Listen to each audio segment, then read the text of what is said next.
Live lifts.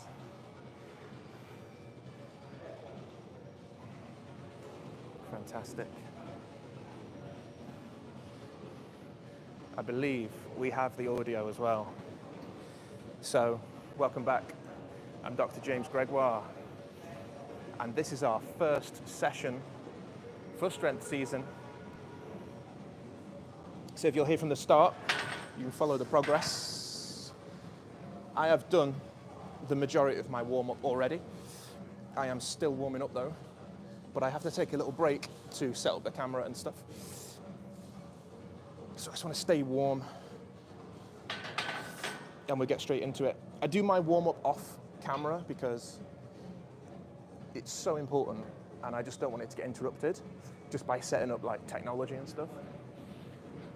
So if you want to know more, just ask, but it is essential. So I will take 15, 17 minutes to have a good warm-up. Just do the little one now because I've had to stop for a few minutes to set up the camera and the audio and so on.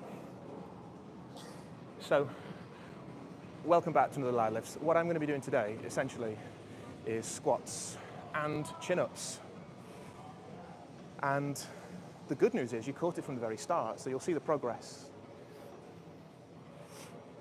from the very start of the season. Let's get some weights.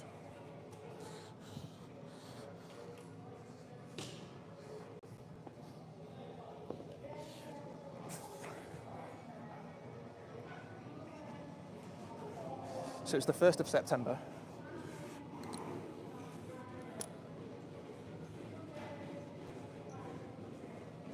I'll also weigh in as well, get my weight at the start of the season. How you track the progress,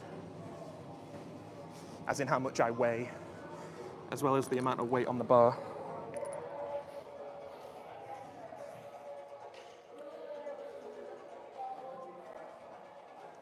Which is fantastic. And I can see 2 people have tuned in. Can you just put something in the chat to let me know the audio is okay? Because I'm doing my own audio production as well. I will check the chat. I don't often check the chat.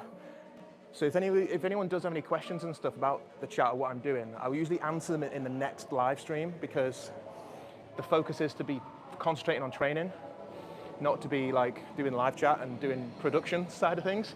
But I will read them after the session and then answer queries and stuff in the next live stream, and I think that's a really nice way to do things as well. But a quick audio check would be always good from the current audience. You'll remember last week I did a couple of pilot streams, and a couple of them, the audio wasn't great because for some reason the microphone didn't register as I opened the YouTube app. So I think I figured it out now. You kind of got to connect the audio before you open the app and before you start the live stream and load it up and so on. So I've done all that in the right order today, so the audio should be absolutely banging. But yeah, what a great day to get strong. What a great day to be strong. What a great day to get stronger. So I'm going to check the chat. Can somebody just put in the chat and see the audio is okay? Please.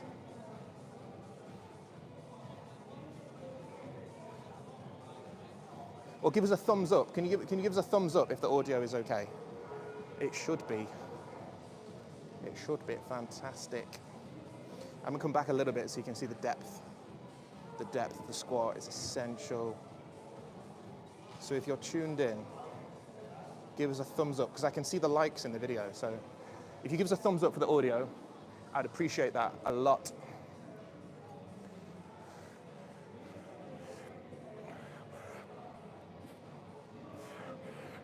Stretch. I'm getting warm now, so I'm going to have to take this t-shirt off, which is a good sign. So we are building up to a heavier weight.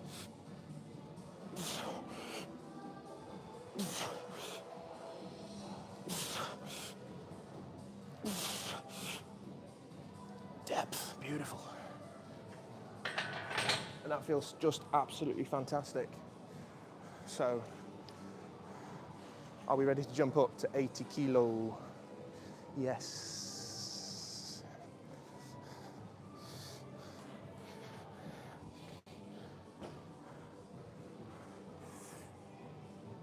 Grab a couple of 10s. Where the 10s go?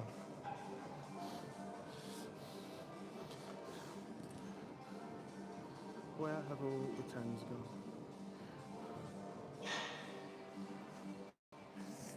So thanks for the feedback as well. A couple of you have tuned in and said, you know, a couple of things to do, and I appreciate it. But there's no 10-kilo weights at the moment. Thumbs up for the audio, absolutely fantastic. Thank you, guys.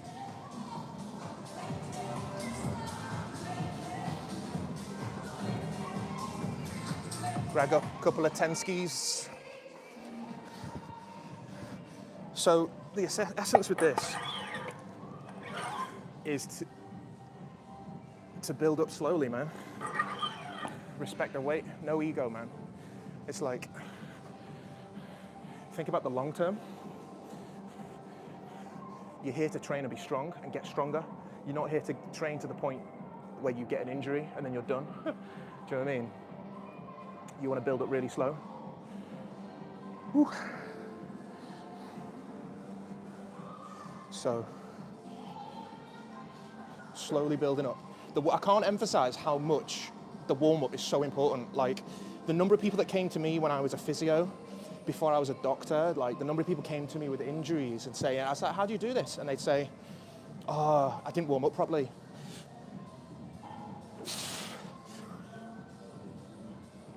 And you don't have to be like profusely sweating and tired. It's about feeling how your joints feel and how mobile you feel. So I'm just building up slowly. Because the knees and the lower back, you know, they take a while to get going, you see. Especially when you get to the heavier weights, when you get to like upwards of 130, upwards of 140 kilo. Only when you get to that weight do you then really feel your back really switch on. And I mentioned in the last video, I may have mentioned in the deadlift with models video, that it's the appreciation of those small spinal stabilizers muscles, rotatores, multifidus, semispinalis. You've got semispinalis in your neck muscle, in your neck part of the spine as well, but you've got them in the lumbar spine as well. It's essential for any part of the spine that does a lot of flexion. You've got a semispinalis muscle, rotatores, multifidus. And now I want to just decompress the spine a little bit as well. Still part of the warm-up, I'm still going to decompress the spine.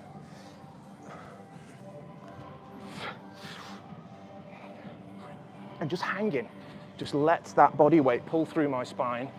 Oh, and it stretches out my lat muscle. It stretches out my biceps, stretches out my shoulders. The weight of my pelvis and my legs, your legs are really, really heavy.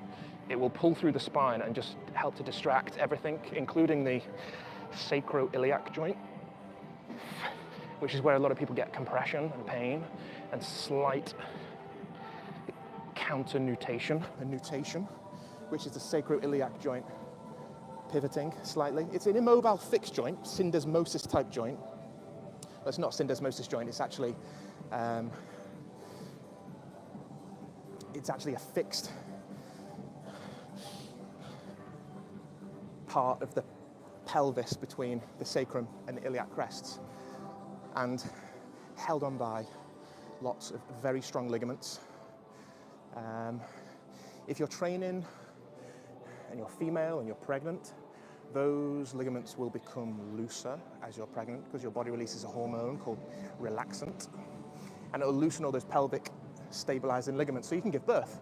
But essentially that doesn't happen in men. So those ligaments are nice and strong always.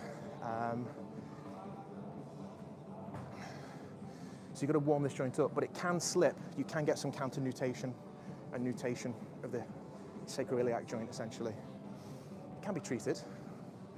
And that just means rocking forwards and backwards. where I'm slowly building up. So I've done a couple of sets on the bar, a couple of sets on 60, one set on 80, I'll do another set now, and then we'll build up to 100. So yeah, what I'm saying there is essentially it's about distracting lumbar spine, having a bit of weight going through the pelvis, making sure that sacrum stays healthy.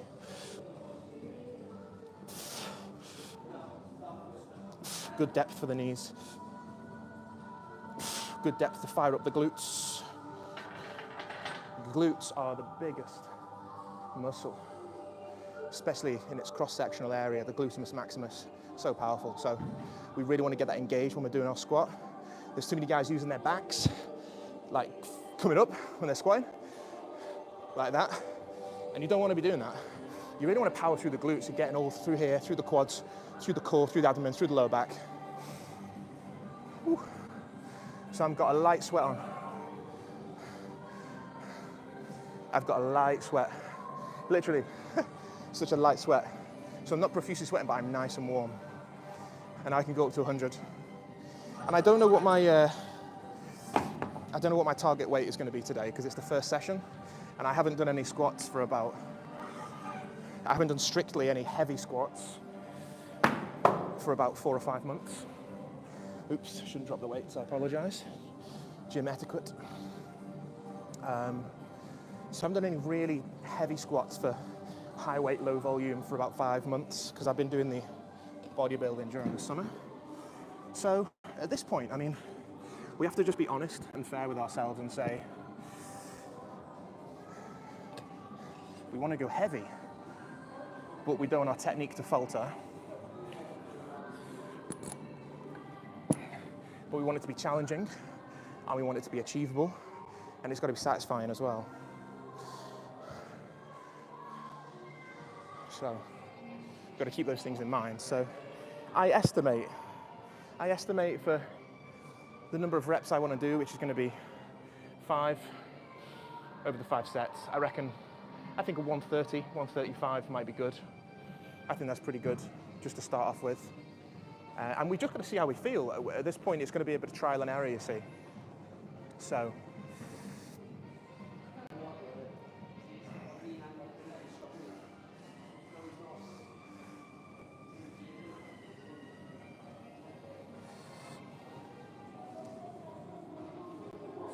thanks for tuning in, guys.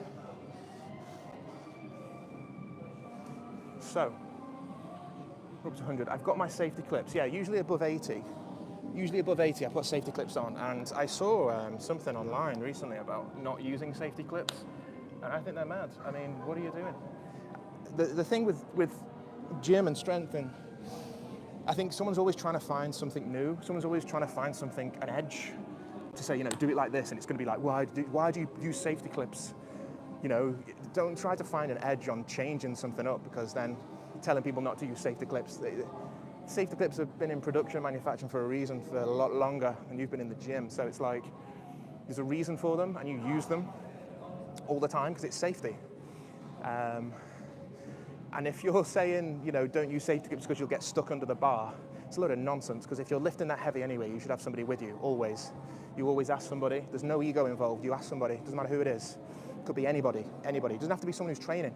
Could be someone who's observing. Could be somebody who works in the gym as a cleaner, as a receptionist. Ask somebody always. So safety clips, always. I'd put them on just over 80 because I think that's sensible. But always use them, always ask for help.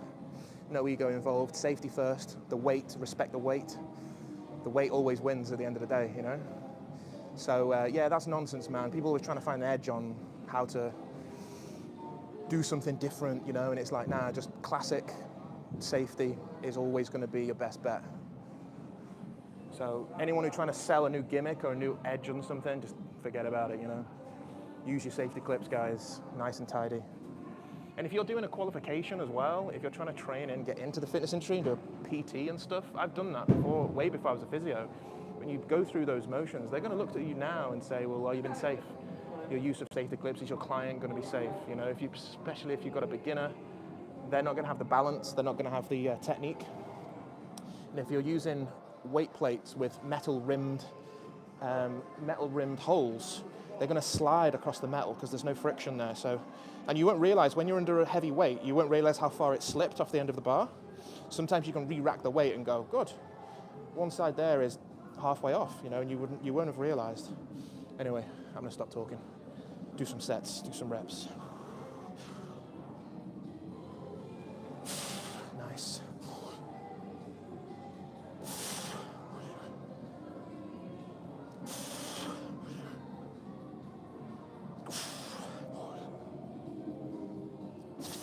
So that's just a 5-set warm-up. I'm feeling pretty good. So I'm judging this by the warm-up. I feel like I'd probably go a bit heavier actually, because, do you know what? I've not done it for a while, and I'm feeling good. So I have 3 minutes between my rest period. 3 minutes is good.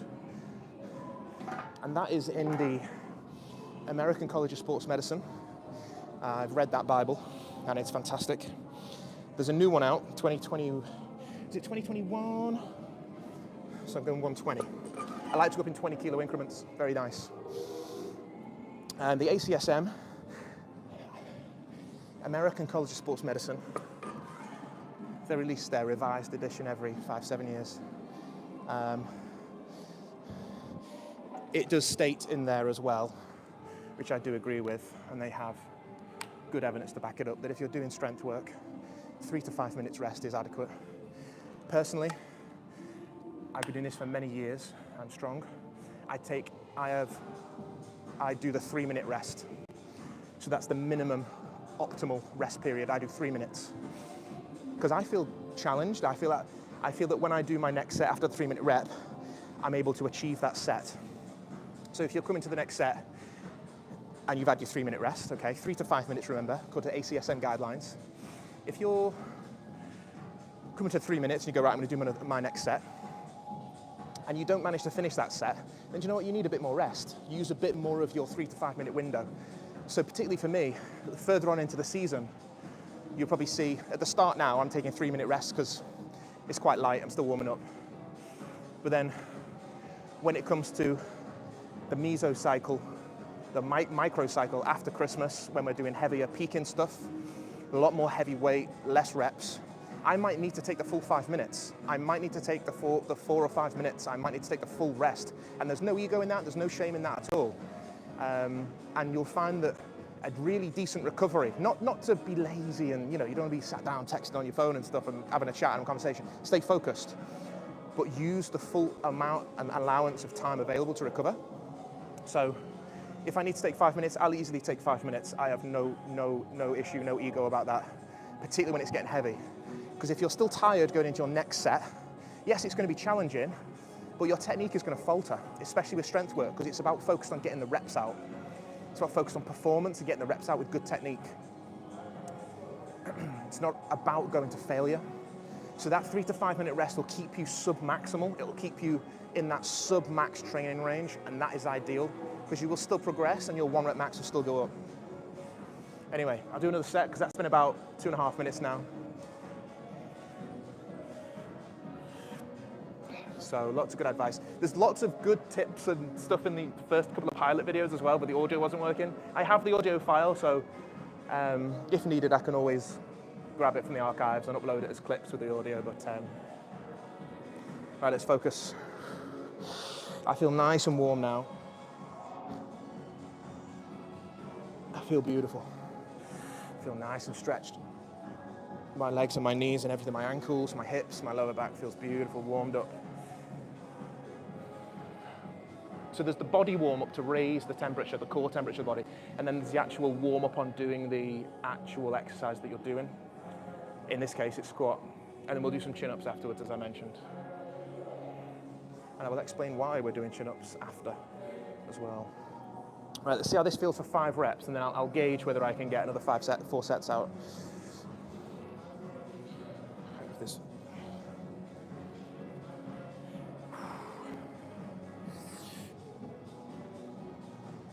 Nice and tight to the bar, stomach, squeeze.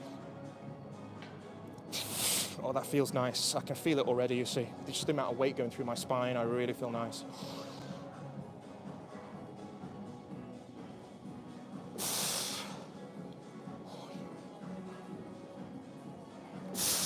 Beautiful.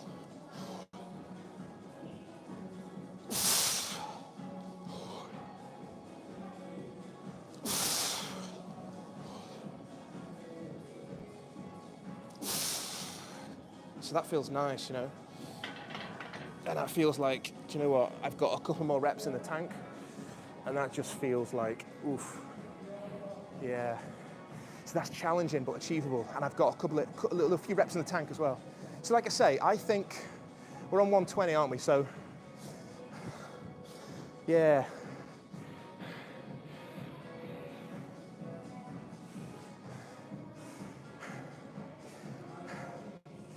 Whew. Yeah.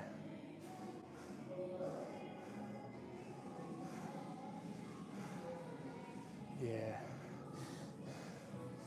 Let's go 130. I think we do 130 because then 130 we can get through all reps, all sets. And it's a nice challenge. That was really nice. Supercharge your body.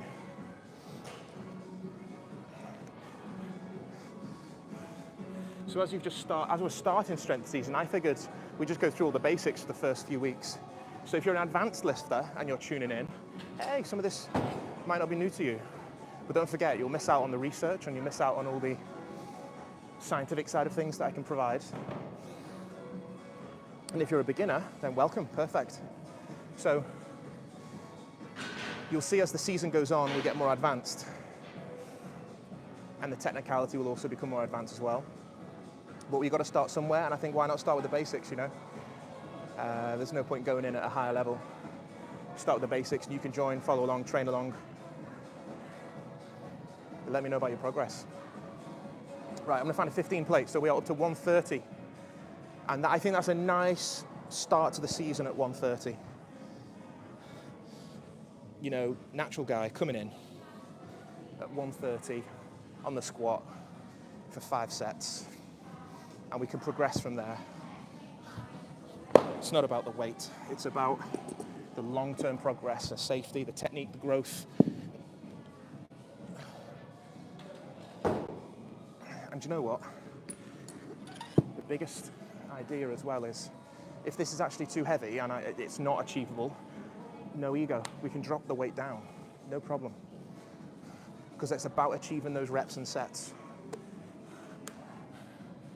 Ooh. Anyway, a bit more recovery. We'll do another set.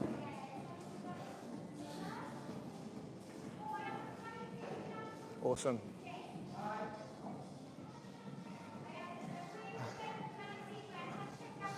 Oh. Yeah, a bit more recovery. Morning, mate.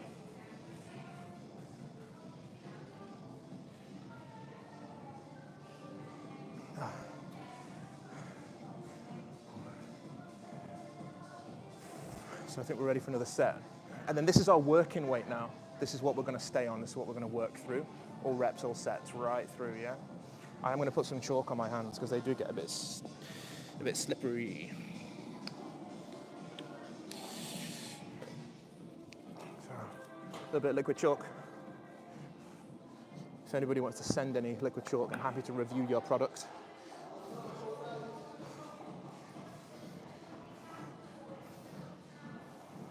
Otherwise, brands shall stay anonymous.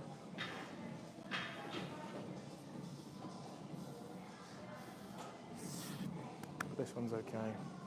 Right, so let's focus. Coming in 130. 5 sets.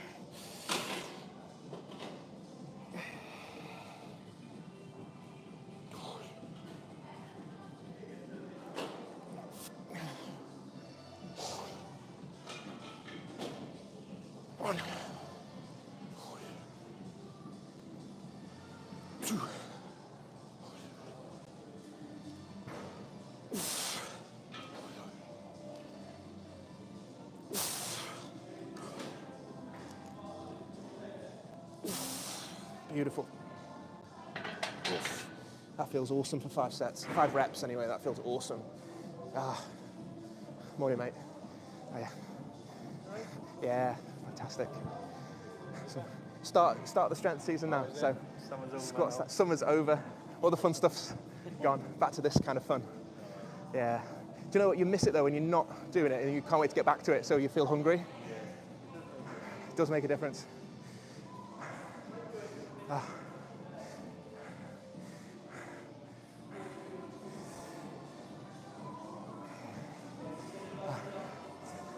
So.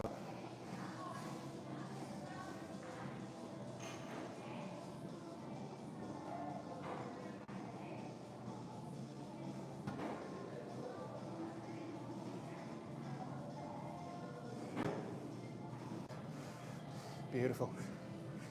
So 3-minute rest, so about another 2 minutes now.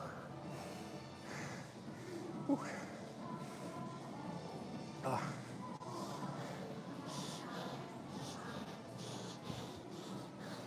Temperature is important as well during your session. Temperature, I find, is really important. And you may not notice because you'll start to sweat. The more you sweat, you're losing electrolytes, you see, and you can feel fatigued, especially after the session. Or the next day, you'll feel like you've got a hangover. So I like to sweat, but not too much. So if you do overheat during your session, take a few layers off, you know. But you've got to stay warm. You've got to stay optimally warm as well. But temperature can definitely affect your session. Definitely. I need to look into the research behind it. But overheating when you're trying to train, when you're trying to perform in a closed environment, I think if you're outside on the track and you're an athlete and you're running, I think obviously you've got wind chill factor and you're going to radiate that heat away from you. It'll be conducted, it'll be convected away as well. So, but in here, it can get a bit sticky. So are we ready? We're gonna do another set, yeah? So that's coming up to 3 minutes.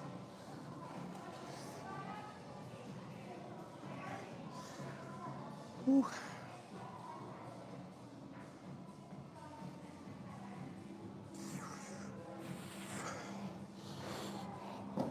Nice and natural. Slow and steady. Focus.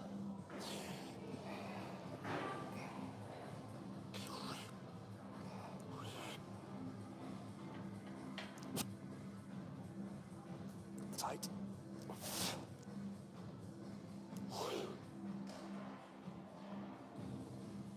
One. 2. 3.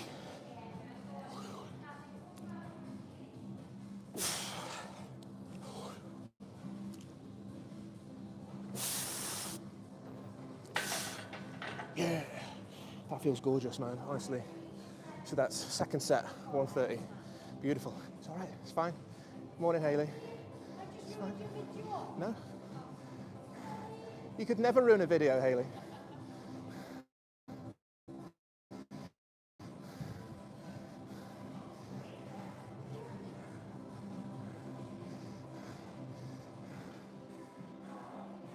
Whoa. So again, decompression. If you feel your lower back getting a bit tight, you can stretch it out. Mid-set. That's a bit of hyperextension in there as well. Just flexing those glutes.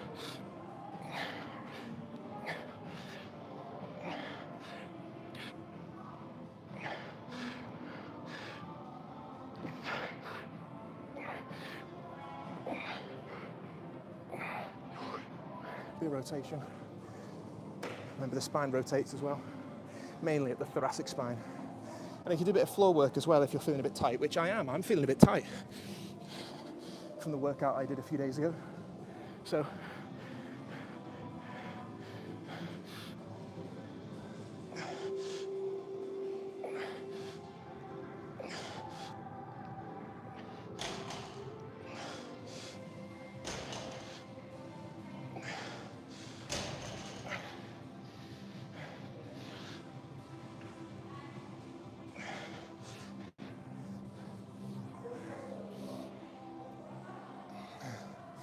So that feels nice now, just eased through the lower back.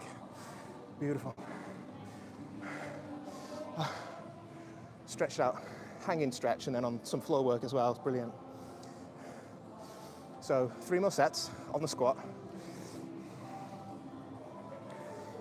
The first couple of sets are always a bit rough, you know, when you're doing the strength work, so don't be discouraged. The first 2 sets, so your muscles are warm, your ligaments are warm, your joints are warm. But I find that even after the first couple of sets on a heavy weight, you're still recruiting centrally as well. Your central nervous system is still charging up. You're still giving feedback to your body about how much recruitment to give to the muscles. So that's hitting those thresholds of recruitment to depolarize the nerves. The nerves depolarize, an electrochemical signal or gradient is produced, causing the muscles to contract when they reach a threshold. And your body needs to know how much of that to recruit. So by the time you usually hit your 3rd set on that consistent weight, you feel warmed up from a central nervous system point of view as well. And again, I will look at the research into that, see if there's any neurobiological research on getting the central nervous system charged up, recruitment, depolarization. I certainly feel a difference after the 2nd or 3rd set where I feel way more switched on, even though I know that I'm already warm. So it'll be interesting to see. And that's why we're here. We're here to learn, we're here to keep fit, and we're here to learn, you know?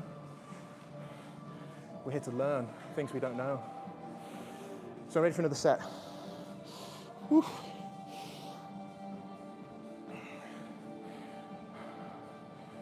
We'll do another set.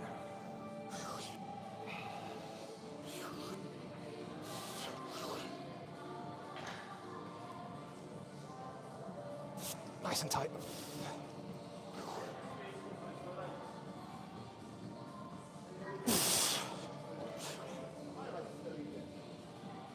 Two. 3. 4. 5. See, that felt so much smoother than the other 2 sets because I'm purely just more charged up.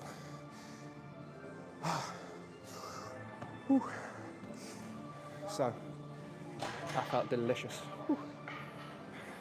Do not underestimate the warm-up, ever.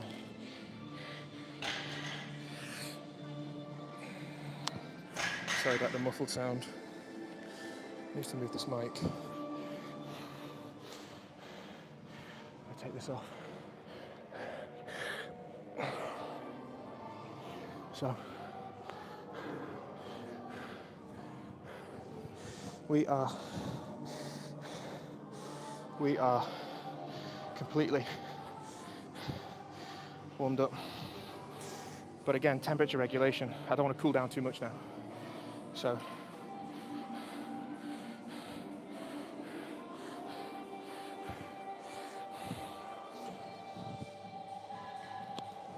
okay, so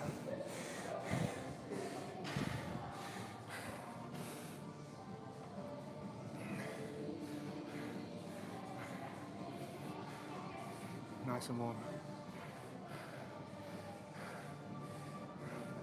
And early in this stage of the season, what's going to catch you out is the lower back, where your smaller lower back muscles are, erector spinae, multifidus, and some of the other small spinal muscles I mentioned earlier, spinal stabilizers. That's what's really going to catch you out at this stage of the season. That's where you'll feel it most. But your big global muscles, your latissimus dorsi, erector spinae, thoracis iliocostalis, and erector spinae,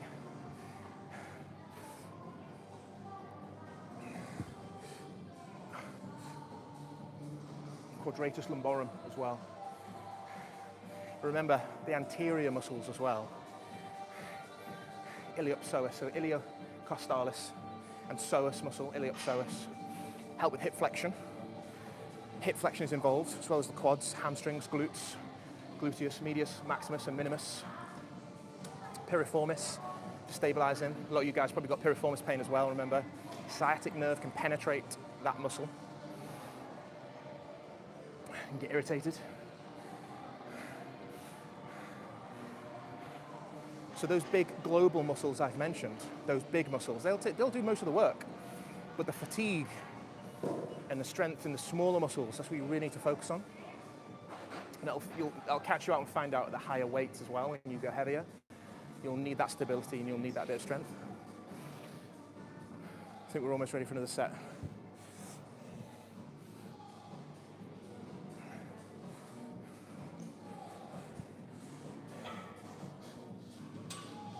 We'll have a quick water break as well. Awesome. So 35 minutes in. So, 35 minutes in, that's good. With a proper thorough warm-up. So 35 minutes in, 17 minutes of that was a warm-up. So we're essentially 17 minutes into doing pure squats, which is quite nice really. So you're doing 25 minutes, getting through your 5 sets, that's nice. Because remember, you're doing 5 sets, you're resting for 3 minutes of each of those 5 sets, and you're probably working for 1 or 2 minutes of them. So yeah, about 25 minutes per, on a 3-minute rest that is, 25 minutes. So we're at 17 minutes at the moment, which is about right, with 2 sets to go. So keeping the tempo of the session is important as well as technique. So just a walkthrough guide. Anybody starting their journey, it's the most enjoyable type of training you'll do when it's safe and productive. There's no need to go too heavy, and you can still get huge by training sub-maximally. Right, let's go. Sub-max sessions. Are we ready?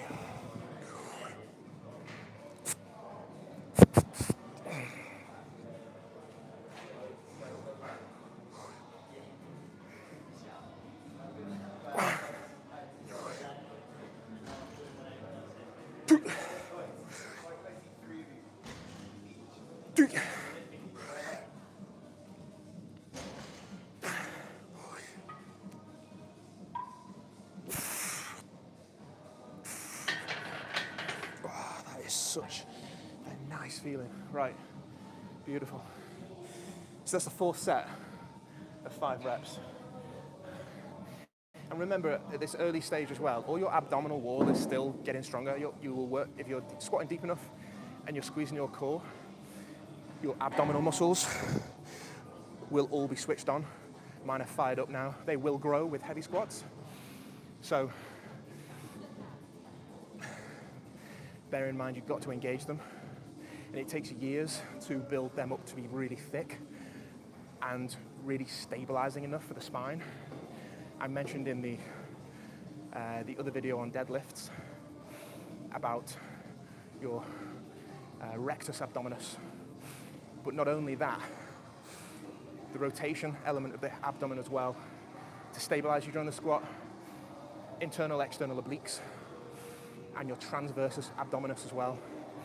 It takes a long, long time to really engage those muscles and get them to the point where you can handle the weight. I keep them engaged to protect your spine and help your technique as well. Because when this is nice and tight in the core, it keeps your thoracic spine up and your spine in a nice compact structure. If you've got weak abs, you're just gonna keel over. So keeping those abs nice and strong, nice and solid, takes years. There's no shortcuts. So we've got one more set to do now. So this is the 5th set of 5, and we've achieved all our reps. We've achieved all our sets so far, all on a 3-minute rest. I feel really good. I feel really strong. I feel like my preparation has been absolutely perfect. And this is an achievable weight for me. Yeah, all right, could I go a bit heavier? Yeah, but so what? I want to make sure I can achieve all my reps, all my sets on 130. And it's not record-breaking numbers. You know, it doesn't have to be. Forget about the ego. It doesn't matter what those guys are doing. I'm making good progress in myself from my natural state at this stage of my training. And every season that you go through it more and more, you'll still grow. You'll still get bigger every year. You'll still get stronger every year.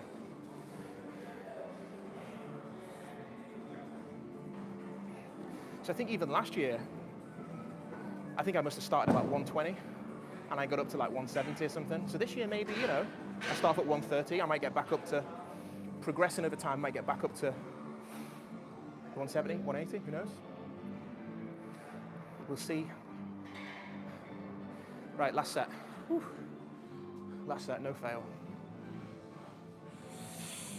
Yeah.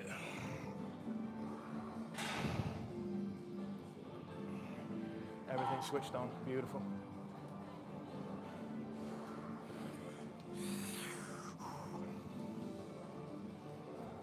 Step. 2 feet under the bar.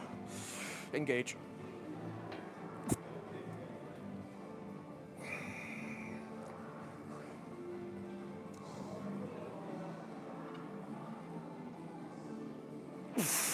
Beautiful. Squeeze on glutes.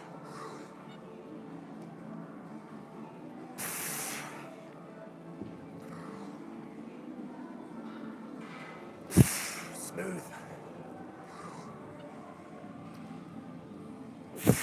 Smooth like butter.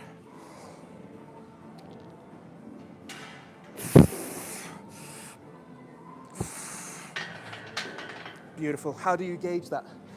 Could I have done a couple more reps? Could I have done 3 more reps there? Absolutely. Don't need to. Don't need to. Sub-max. Feels beautiful. Right, let's get the chains out. We'll strip this down. We can... Sorry, I need to get a breather. Let me get my breath. I like to educate. I like to teach.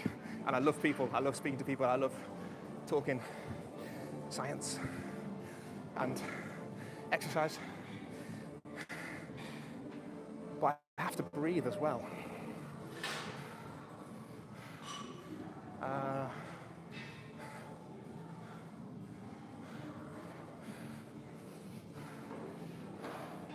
Anyway, stick that in there.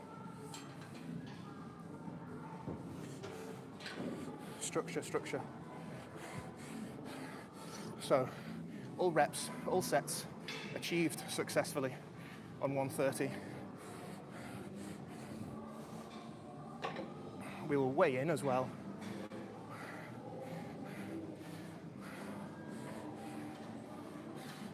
And get our weight at the start of the season.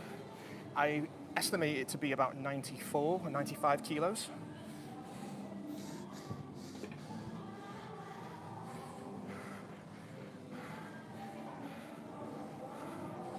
So to the Americans, you can let me know what that is in pounds. Well, what's 100 kilos? 220.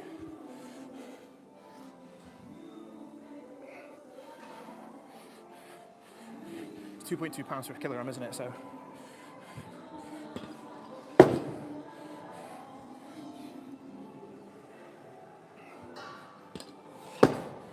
So probably around 11. So it's probably about 208 pounds does that come to? If 5 kilos is 11 pounds, 220. Yeah. I reckon about 211.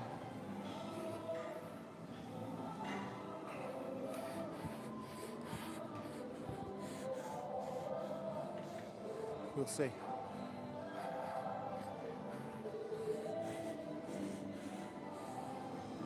Right, bar away.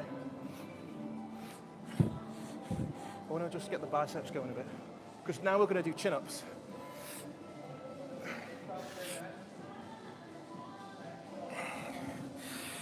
I need the biceps to be nice and switched on.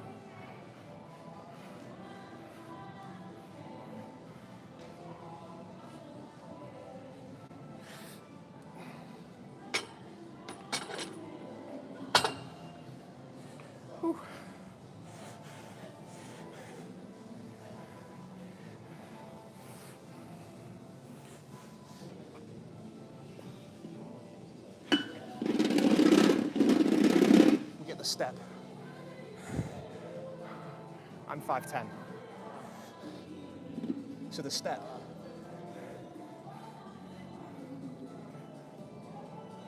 The step is nothing to do with my height. I'm 5'10". The step is about safety. It's always about safety. The step is about safety because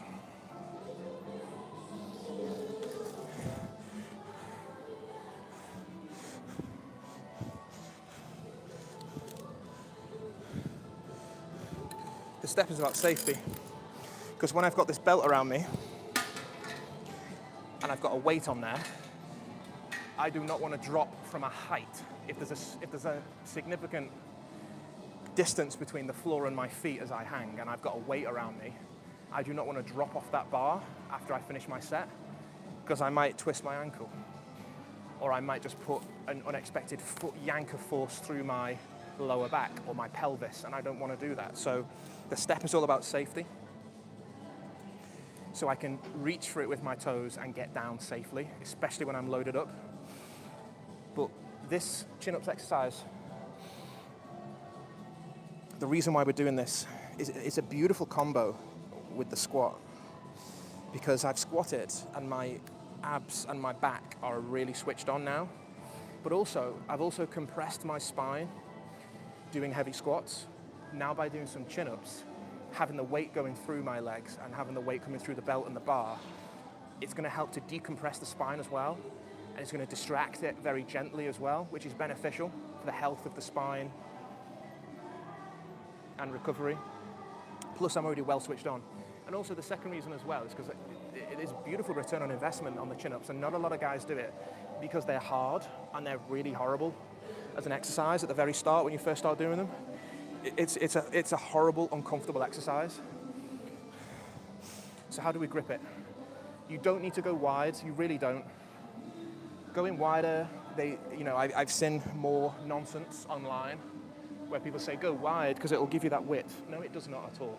Because the latissimus dorsi muscle, which is what you're mainly working, its origin of the thoracolumbar fascia and its spread and insertion onto the medial side of the humerus of the arm in here are exactly the same. The origin and the insertion of the muscle are exactly the same, regardless of how wide you grip it. The only thing you're doing by gripping it wider is you're putting the muscle on more of a stretch, and you're more likely to tear the muscle because you're working at a mechanical disadvantage the wider you are. That muscle is more on a stretch, and it has to try and contract from more of a stretch position. So you've got less myofibrils overlapping. So essentially, if I bring this in now to shoulder width apart, I've brought more of those myofibrils together, but not too close, optimally enough for them to contract, and optimally enough for them to be powerful and recruit and be safe and not tear. Because you don't want to have a torn latissimus dorsi. No, you don't. So don't listen to people who tell you otherwise, because it's nonsense. Shoulder width apart is adequate. You will still grow and you will still get wide. I'm using an underhand grip, and the reason why I'm using an underhand grip is because it's also a compound exercise for the biceps. So although the biceps are not primarily moving, well, they are moving as a primary muscle, but they're also helping to stabilize the positive and negative phase of the elbow flexion. And it's going to hit them as well. I want my biceps to get bigger and stronger, and the best way to do that is through compound movement. So this essentially is a body weight loaded compound movement for the biceps, as well as working the latissimus dorsi and getting your back nice and strong. And it's a beautiful upper body strength exercise, and it's got a beautiful return on investment as well. So anyway, I'm just going to quickly warm up, so I need a quick stretch, and I'm going to pull through. Chin above the bar. 2, 3, 4, 5, and I'm stretching all the way through, full range, right through. Not enough to bounce. You don't want to be bouncing on the muscle. You don't want to be bouncing on it as you come down.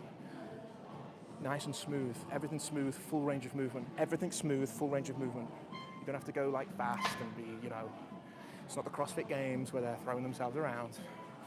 It's slow and steady, full nice range of movement. That feels more natural as well when you're shoulder width apart and you go full stretch. That feels beautiful, it feels so natural. When you're wide, you're in mechanical disadvantage because you've also when you're wired and your arm is externally rotated and horizontally flexed up into the air and abducted up into the air, you're closing down the space here between your acromion process, which is a knobbly bit on the end, and your humeral headed humerus, greater tuberosity. You're closing that down, and you're going to get an uncomfortable feeling there, and it's going to feel like it's pinching, because it is, and you're going to get problems. So by bringing your arms into a more neutral midline position, you've got more space in your shoulder here to open right through and pull right through. It's a beautiful exercise. Start doing it from a young age. You don't need any weight. If you can start off just by using your body weight, get a friend to assist you, get the rubber bands around your knees. When I started, I couldn't do this exercise for years. It was so hard. And I literally started with nothing, and it helped the rest of my training go up after I could do this exercise. But not a lot of guys do it, and not a lot of people do it in general, because it's hard and it's horrible and it doesn't feel very nice. But when you really get the benefit of the exercise, it's the best thing you could ever do, the chin up. Return on investment is unbelievable. So at one point, I may have had 1 kilo around this, 1 kilo around the chain, and it looked pathetic and it looked embarrassing, but there's no ego involved at all. I had to start somewhere, and eventually the strength of my chin up. Soon I will show some videos, I'll show some shorts. I had 50 or 60 kilos around the bar, and I was doing 5 or 6 reps, but I had to start somewhere. So I've not done this now for another 5 months. I've not done this for 5 months. So I don't know what my ideal weight will be today, but I'm gonna start with 5 kilos. I think that's healthy. And I think, is it healthy? Is it safe? Is it achievable? Yeah. So if I do 5 kilos now, we're still gonna be warming up. We're still gonna be stretching through.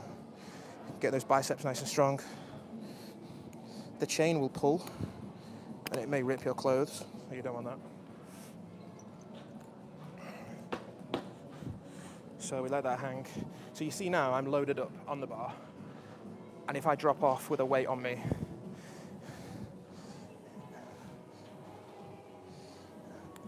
I don't want to drop down loaded up with a weight on me. So always be safe. Shoulder width apart. I need a bit more chalk on my hands. But again, nice stretch. Oh, that's beautiful. Pull through. Elbows right down and back. Chin above the bar. Nice and tight. Squeeze abs.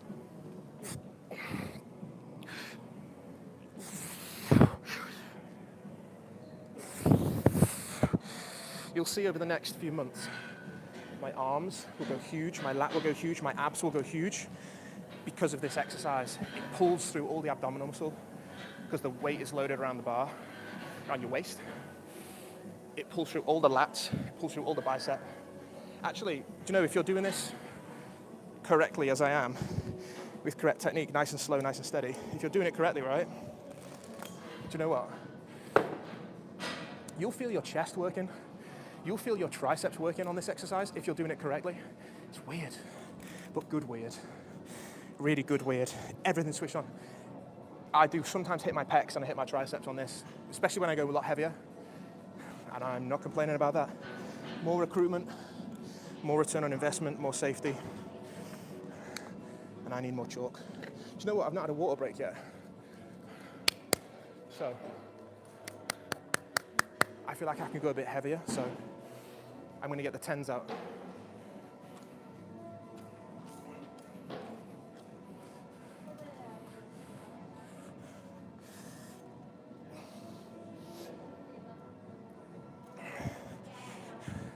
So, feels good.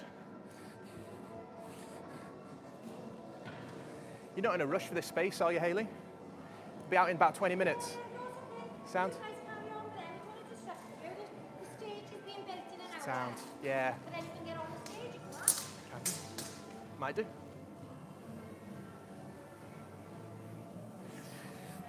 Might get on a stage show. Oof. Right, quick water break. I deserve. I'm so happy strength season is back.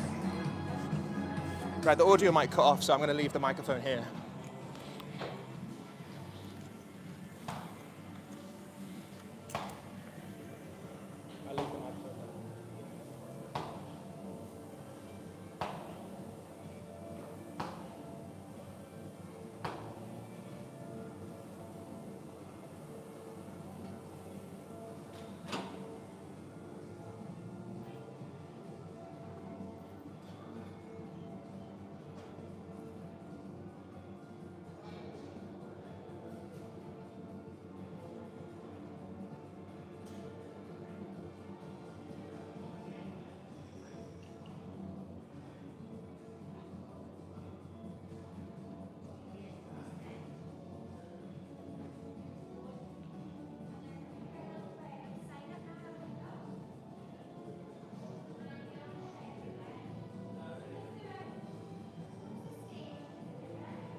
Okay. Right, I think we're ready for another set. So to complement this, after doing squats and chin-ups, what's a nice complementary exercise? Do you know what? You could go and do your biceps, you know, just a few bicep curls. You could go and do your calves. If I do biceps, I'll do them in here and I can record it. If I do a supplementary exercise where I have to go into the other room and move the camera around, I'll just do it off screen. But I'll be very honest with my viewers about what I do. I have no conflicts of interest. Everything's above board, as it should be. And I just love doing what I do, you see.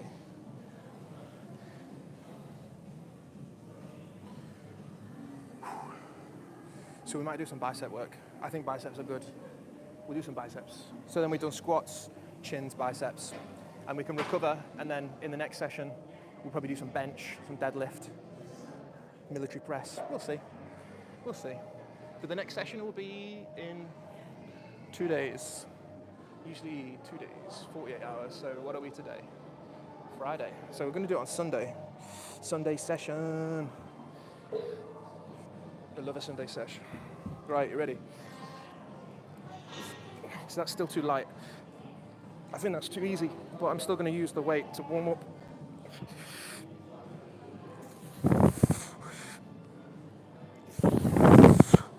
I think I've got a good... Ooh, could I get 20 kilos through that? Because remember,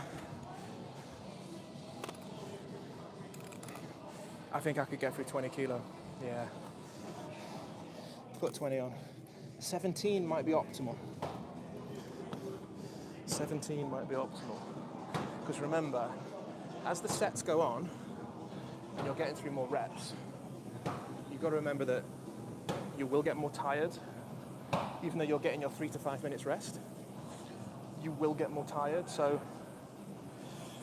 you've got to think long term, like, you're not saving yourself, but you've got to work optimally on it. You've got to get a weight that's optimal, that you can work through all your sets and all your reps on and achieve it. So if I choose 20 now, is that a realistic weight that I can get through all my reps and sets on? I think so. And you know what? If I don't, it's only the first session, so I know that... Sorry? That's okay, mate. Good session. So if you put on 20, and if I don't get through all my reps and sets on 20 kilos, I know that's a barometer for me, a strength-ometer for me of how strong I am now. Do I need to tweak that and drop it down a little bit, even if it's 2.5 kilos, or do I need to go a little bit heavier if it's too easy? But because it's the first session, you have that element of trial and error, and don't be afraid of that. Don't be afraid of not knowing what to lift. It's more about keeping your... Sorry, mate. Yeah, they're good. Yeah, nice technique. Smooth, look smooth. Yeah, thank you, mate. Yeah, just contemplating going a little bit heavier, but safely. So you want to make sure that you are... At the start, it's always a bit of a fear of how much weight do I put on? Well, you don't know. You don't know. You have to trial and error that. And I've not done this for 5 or 6 months, so I don't know whether 20 is going to be enough or 20 is going to be too heavy. But I believe... Should we get this big black 20? Because it looks impressive. And to be honest, you know what? The big fat ones, they're pretty good to have between your knees because you can squeeze them. And it keeps your abs stable. I'm giving you so many good golden tips today, aren't I?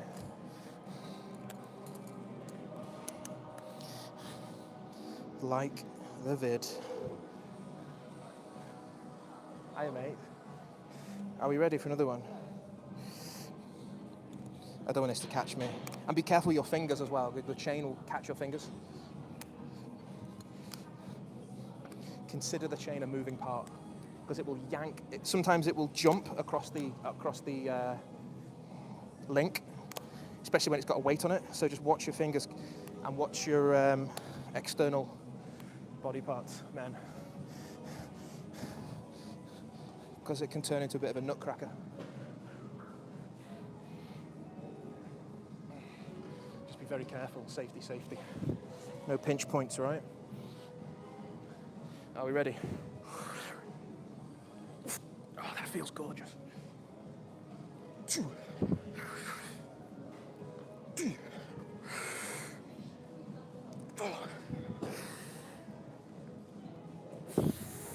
That feels absolutely stunning. 20 is a perfect weight. I judged that correctly.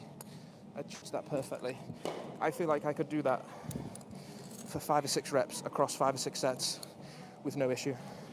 I'm getting full range. I am able to pull right above and above the bar, and my elbow's going right back. I can already feel my back switched on, especially after those squats. You'll feel your lats full. So essentially, that felt smooth. My technique was good. My breathing was good. My technique wasn't compromised. My breathing was good. My arms, the vulnerable points on your arm and your tricep, so that origin of the biceps here on the proximal radio ulnar joint, proximal as in close to the midline of the body, proximal radio ulnar joint. It's talking about the 2 bones that the bicipital aponeurosis attaches to. The biceps tendon at its origin splits off. It bifurcates into 2. One goes to the radius bone, one goes to the ulnar bone. And essentially, that's why the biceps, not only does it flex the elbow, weak flexor of the shoulder, or a weak horizontal forward flexor of the shoulder, it also supinates. We call it supination, as if you're going to eat soup. So it also supinates the arm as well as flex the elbow. So it's this movement that biceps does. This movement. That's why I like the chin-ups in this position. You can do them with an overhand grip, but I think you put your biceps, you don't hit the biceps as much. You're going to hit more coracobrachialis, brachialis, and a bit more shoulder work. I like to get the biceps involved fully, so it gives you that thickness in the bicep. You get that breadth and width across your shoulders, across your lats. So yeah, the biceps origin down here splits off into 2, and because it splits off into 2 onto those 2 bones in the forearm, it will rotate the forearm as well. So it's supplied by the musculocutaneous nerve. It's the musculocutaneous nerve. It's like C5. So C5 is the nerve root that comes out of musculocutaneous nerve, which tells you it supplies the muscle, musculo, and cutaneous. So it's got some skin innervation as well in that nerve over here. So, right, ready for another set. So this is our second set on 20 kilo. So we did body weight, 5 kilo. 10 kilo felt nice. We've gone up to 20. 20 feels nice, so I'm going to stay on 20, and I'm going to work through all my reps, all my sets on 20 kilos. And I think that'll be a nice progression.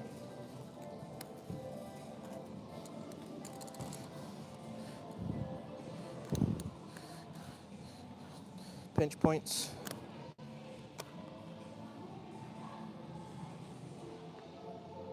Pinch points, are we ready? Right. Thanks for being patient as well, guys. I'm still getting used to my presentation style. But also, it's important to get the principles across as well and focus on getting like the factual information, but deliver it in a way that's good for both some professionals and other enthusiasts, but also beginners as well. Just got to hit the broad spectrum of audience. Are we ready? Nice stretch. Abs on.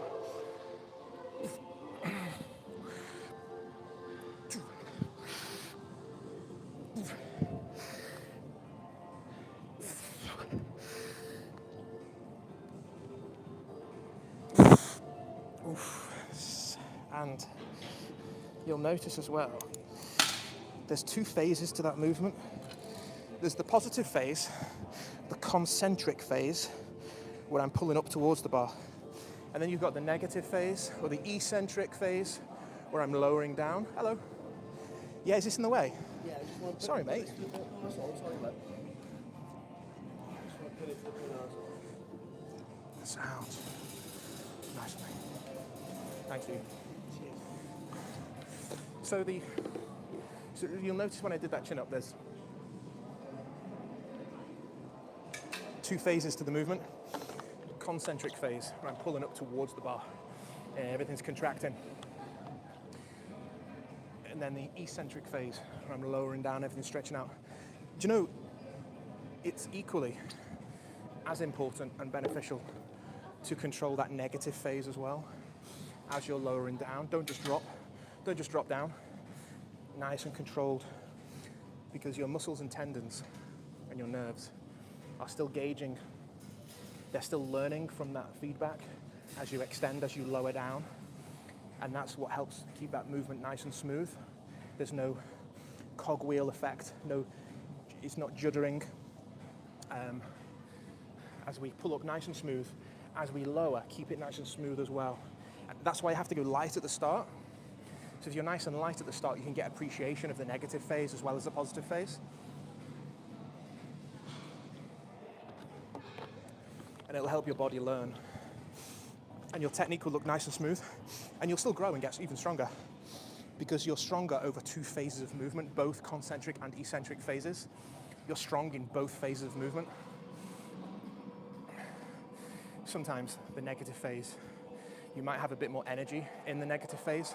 So you'll be completely fatigued on the pushing phase of, let's say, bench press. You'll be like, oh, I can't push anymore. But you can still take the negative phase. You can still lower the bar, can't you? You can still lower that bar. So there's still energy in that part or that phase of the movement that you can expand on, and you can build on that. I mean, this is not a new concept. It's just underappreciated and not capitalized on. So it's not rocket science that's going to get us to Mars, but it's certainly something that we can start to appreciate more and incorporate that into our training.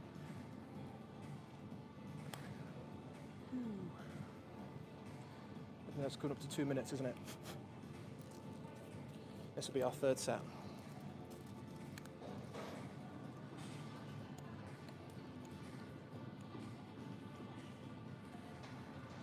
Oh. I don't know if you can see the chin-ups I've been doing. I'm really sorry. I forgot to move it. Is that better? I'm so sorry.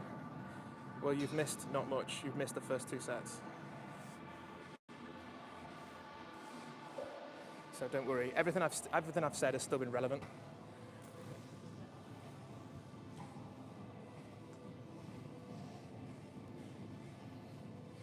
Everything I've said has still been relevant, but that's just in part of being actor, director, producer,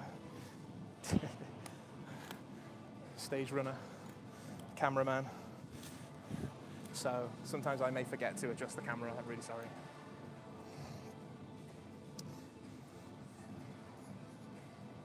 But all the principles that I've been presenting and teaching, you can see what I'm doing. You probably just haven't seen much of the chin-ups, but you'll see the chin-ups now for the next 3 sets, so it'll be fine.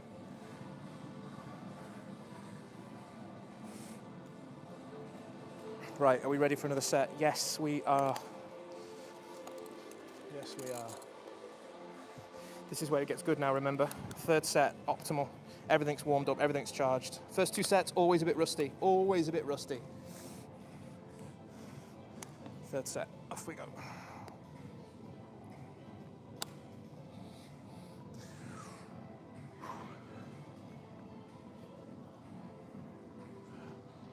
No ego. No ego. Submax, here we go.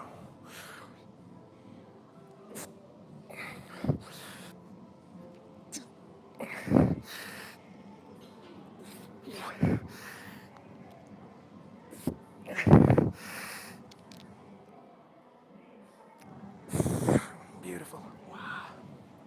So again, could I have done a couple more sets? Could I have done a couple more reps? Yes, absolutely. But we keep some in the tank because we've got 2 more sets to go, and we're doing sub-max training. We're going to achieve all our reps across all our sets.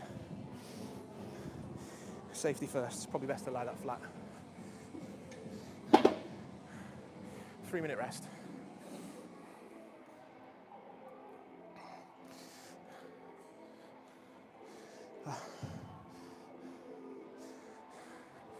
So I mentioned in the last video as well about grip strength. Now, these chin-ups will help with your grip strength as well. That's why I like to do the natural underhand grip. I think there is a space for overhand grip. There's definitely a place for it. But at this stage of the season, I want to use underhand grip to really optimize target and hitting the biceps as well. My biceps to get nice and strong. The bicep growth will help with deadlift. The grip strength from the bar, pulling up, will help with deadlift and will help with chin-ups as well. And will help with any other rowing type movement that you're doing. That grip strength will increase over the course of the season. The forearms will get a lot bigger. The actual power available in that grip power, we mentioned where the wrist is slightly hyperextended, you can get optimal power grip contraction.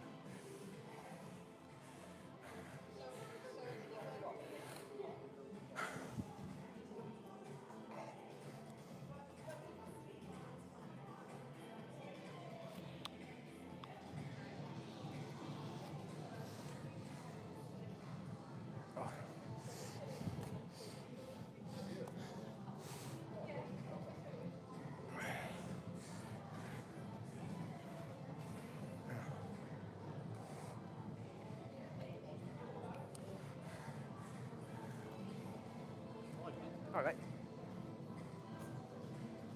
So, big hello to Chris as well. Chris, in the last live stream, saw your comments in the chat. Thank you for your support. Chris Wellsy. You know Chris Wells over there. Appreciate that support, mate. Thanks for checking in. Yeah, that's right. Yeah, we can do stuff early tomorrow. Yeah, that's fine. I think that's fine. That will work.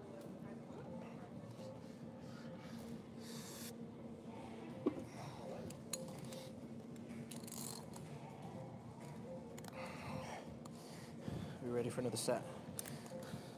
This is our fourth set now. Still on the 20. No ego. No need to rush up. No need to increase the weight. And make sure we can get this weight out across all reps, all sets. 3.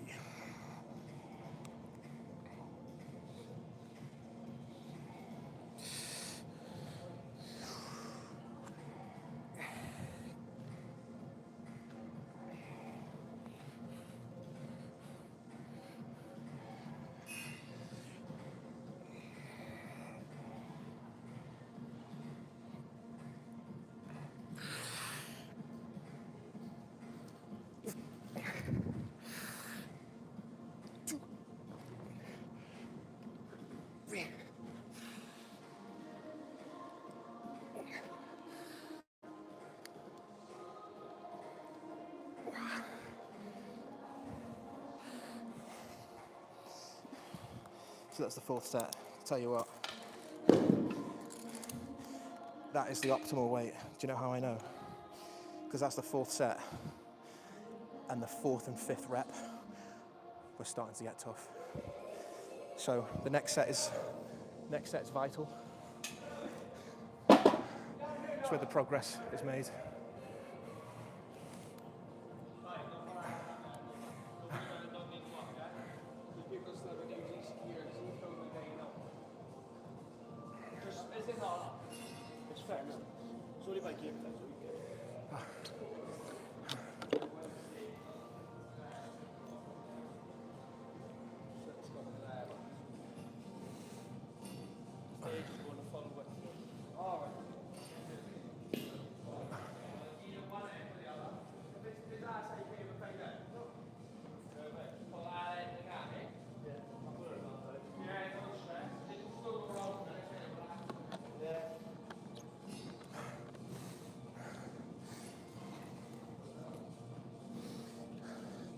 Wonder if Adidas have sent me a new weightlifting suit yet. Or anybody.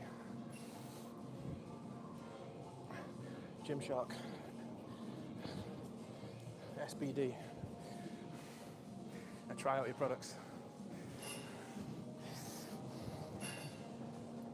Don't be shy. Send me some of your equipment.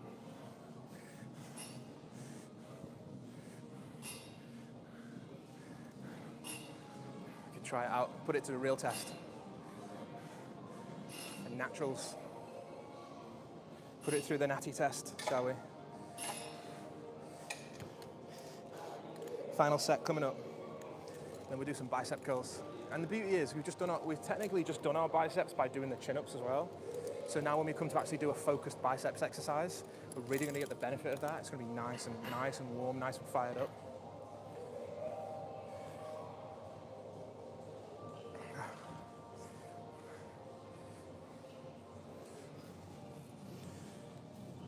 This fifth set is going to be hard. I'm going to spin around so you can appreciate it from the back as well. So you appreciate this exercise from the back.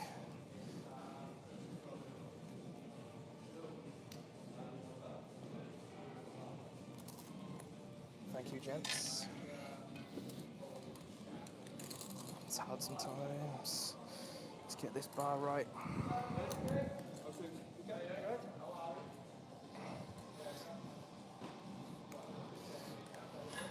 So do a set from the back so you can appreciate how far down the elbows are coming.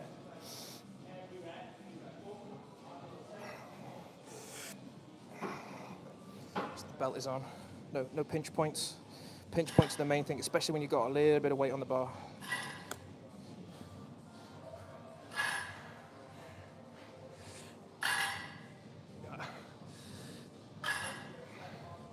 Nice and tight.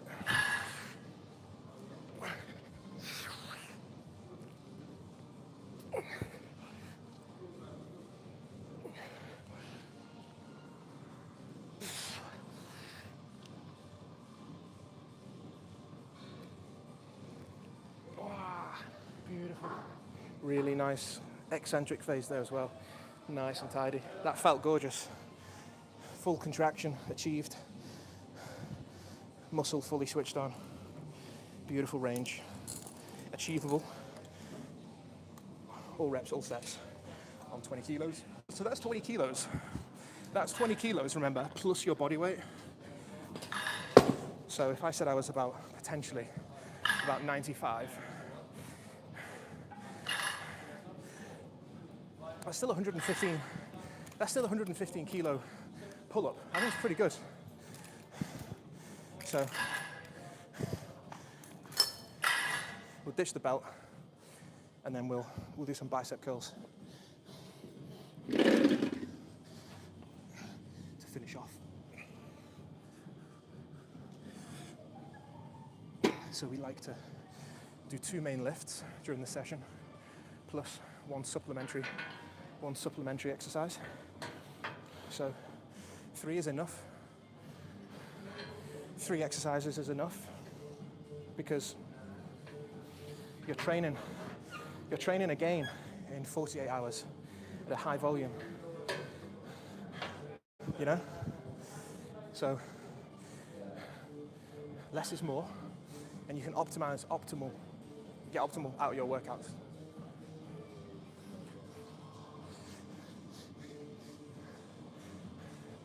And apologies if you can hear any bad language in the background. Nothing to do with the clean nature of this stream, I assure you. So I'm going to bring you in from a different angle so you can see what's going on.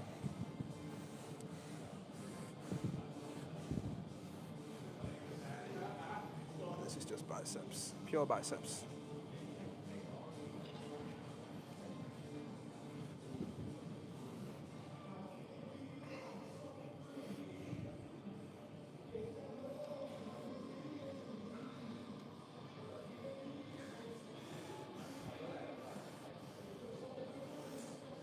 So we are nice and warm in the biceps because we've just done a lot of chin-ups, so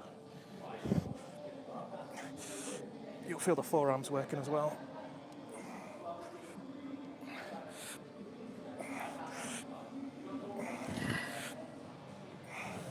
Still, full range of movement, no swinging, no swaying, all focused around the hinge, around the hinge and the pivot joint of the elbow.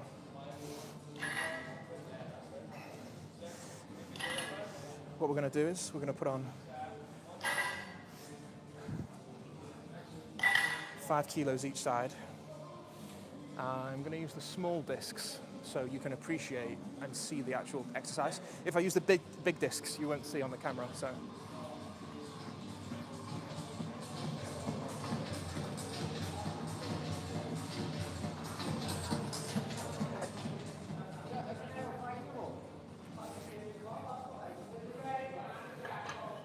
And again, remember, I mentioned earlier about the metal rim. That will slide on metal, so we should always be using clips.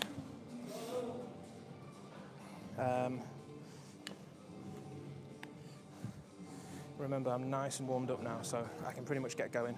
There's minimal risk of bicep injury here because we're staying within an achievable range of repetitions. You're not going to 1 rep max your bicep, do you know what I mean? It's a silly thing. You want to be getting the reps out, getting that bicep nice and worked through. It's a very small muscle. So I like to come 1 thumb width apart across from the center thread. I think that's a nice area to grip.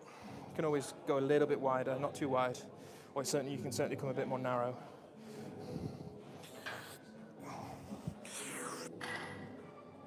One.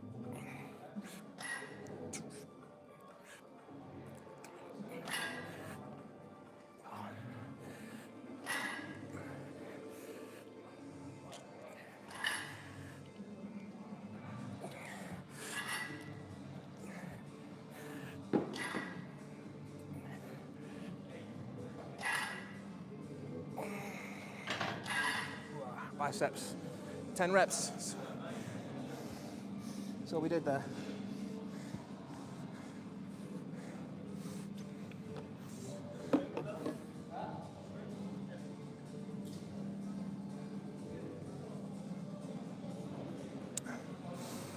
Whew.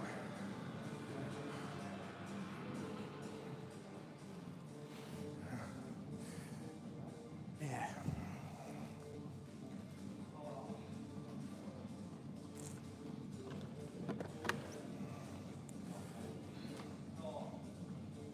So do two or three sets of this to finish off, because the biceps have been hit quite a lot on the chin up.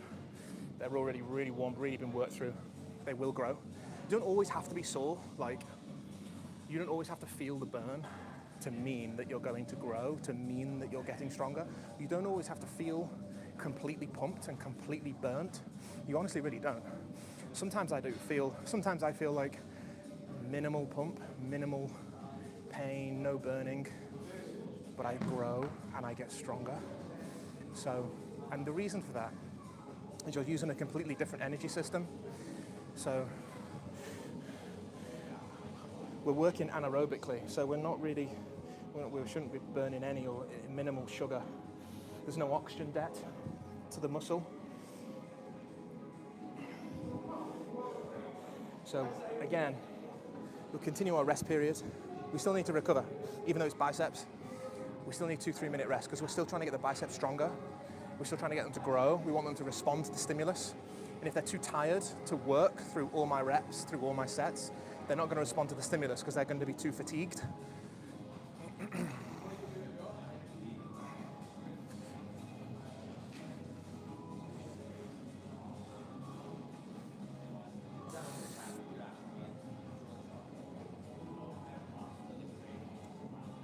So you'll feel a slight pump, but it won't be like raging like you are doing when you're bodybuilding.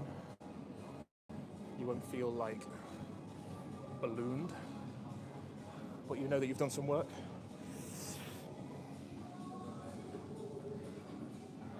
And then we're nearly done, guys. So, yeah, that's nice. That's 85 minutes. So that's pretty good, including the warm-up. So 85 minutes minus a 15, 17-minute warm-up. So yeah, your strength session is going to be about an hour. It's going to be, about an hour and 10 minutes. But as the season goes on, if you're lifting heavier and you need a slightly longer rest period, yeah, sure, the session might go on for an hour and 20 or an hour and a half. It's not a problem at all, guys. Absolutely not a problem at all. Because recovery and progress are important, especially as the strength season goes on. Especially around January, February, March time. It's natural progression. Right, another set. Are we ready? 1, 2, 3, 4, 5, 6, 7, 8, 9, 10. Beautiful. So I can feel that was achievable. I got to my 10 reps, but that was real challenging. That was really taxing. And now I recover for that 2 or 3 minutes. I'll feel my muscle fill with blood, and I'll feel it get a little bit more pumped. But also, the nerves and the recruitment side will have enough chance to recover. So,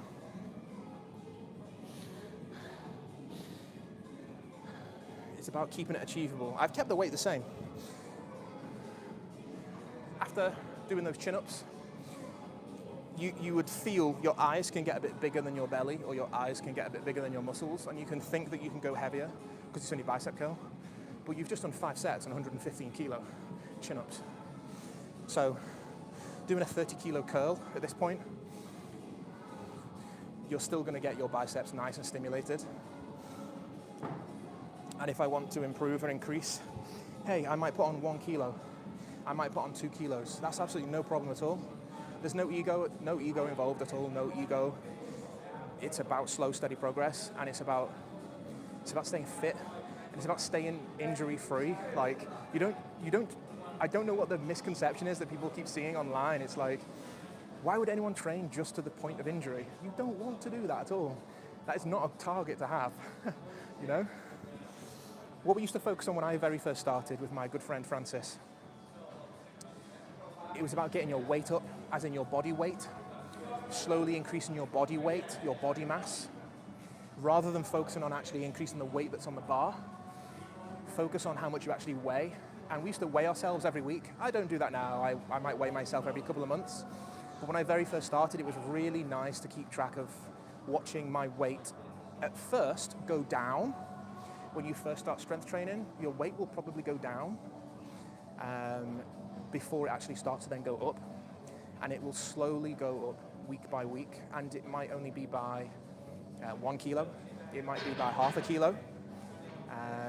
It might be, I believe, from what I can remember from the data, it was 2.2 pounds a week or something like that. I think so. About, yeah, I don't know. I think, is it about 1 kilo a week or something that's achievable? Maybe not even that. Probably 0.1 kilo. I need to look at that. I need to look at the exact data. So don't quote me. I will look at how much is possible to gain. But as long as you're slowly putting weight on your body, not necessarily the bar, as long as your body is gaining weight and mass is the better term to use, on a weekly basis, usually you're moving in the right direction. There will be a limit to how much you can gain naturally every week, and that's okay. Slow and steady is much better. But you will see it go up weekly, and you'll see it'll either be the same or increasing. I'm going to do another set, and this will be the last set. But yeah, don't be afraid of your weight going down initially at first. 1, 2,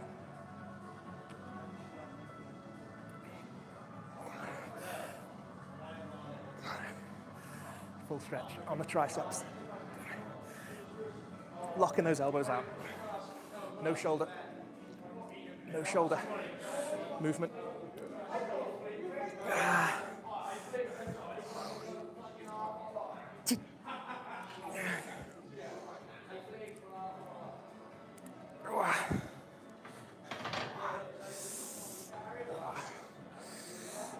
Yeah, that feels nice. So,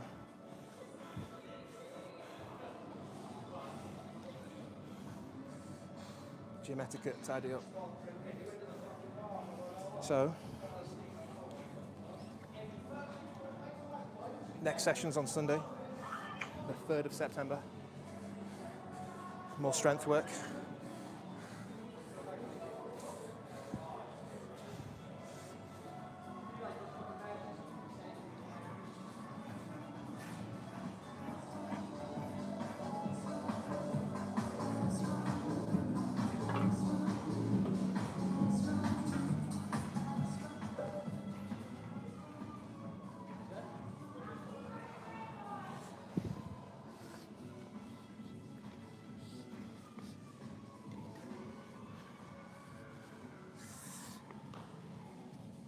Tidy up.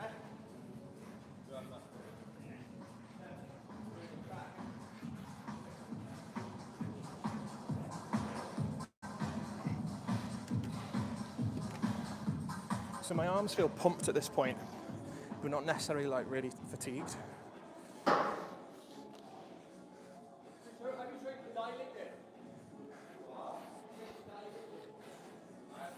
And they'll be recovered in time for the next session as well.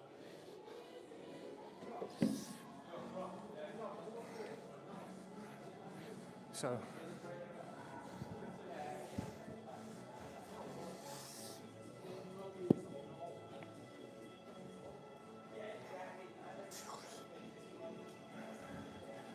we'll do our little debrief.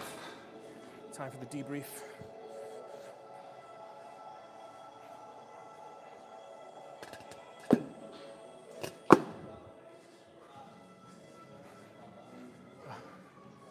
Yeah. So that's it.